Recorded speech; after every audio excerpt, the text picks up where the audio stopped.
The FCC is coming for NPR and PBS now, too. NASCAR's driver streams finally are bringing multiview to Max. And the Video Game History Foundation's online library is now open. It's Friday, January 31st, and this is Engadget News.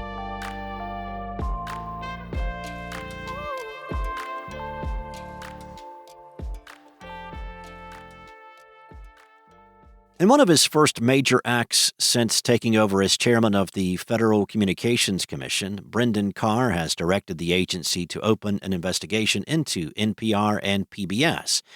Carr informed both organizations of the probe in a letter that was first reported by the New York Times. In the letter, Carr said that the public media companies may be running afoul of FCC rules regarding non-commercial educational broadcast stations, or NCEs. FCC guidelines prohibit NCEs from airing the kinds of commercials that typically appear on other TV and radio stations.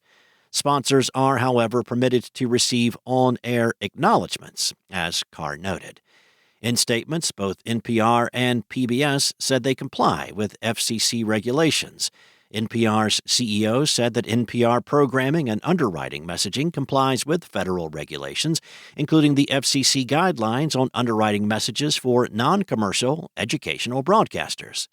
A spokesperson for PBS said the organization is proud of the non-commercial educational programming they provide to all Americans through their member stations, and that they work diligently to comply with the FCC's underwriting regulations and welcome the opportunity to demonstrate that to the Commission.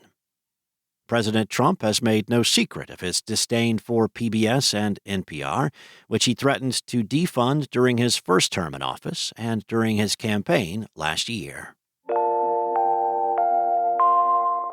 Max is set to expand its viewing options for NASCAR races, starting with the first race of the Cup Series this Sunday. For the first time, the streaming service will offer a multi-view option with the NASCAR Driver Cam feature, which Max plans to offer during every race of this year's schedule.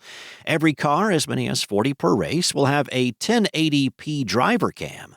Fans will be able to watch up to 4 of these at once. They can select individual driver cams or choose between 2 preset options, featuring 4 streams each.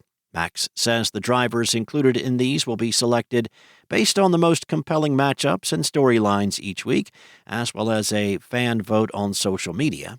The NASCAR Driver Cam will include an audio mix of scanner team radios and ambient car noise. Each driver's stream will also have live stats, such as their position, race status, lap number, and stage, along with telemetry data like their car's speed and RPM.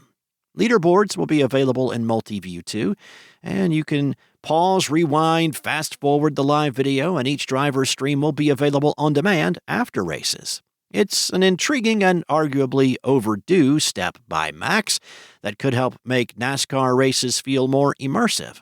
Rival streaming platforms have long offered sports multiview options. The Video Game History Foundation has unveiled its digital library, a massive undertaking that makes the organization's own materials, as well as some private collections available for anyone to read. This project was first announced back in December of 2023, and the collection is still in early access. The VGHF said it would continually be working to digitize and add more content to the library. Even though this will be an ongoing endeavor, there is already a whole lot to check out. The library includes out-of-print publications like Electronic Gaming Monthly and Nintendo Power alongside industry trade magazines, which casual players might never have had the chance to read otherwise. There are also materials from behind the scenes of game development, such as video recordings of developer Cyan's work on the landmark game Myst and interviews with the team. You can also find press kits, promotional materials, and all sorts of other ephemera.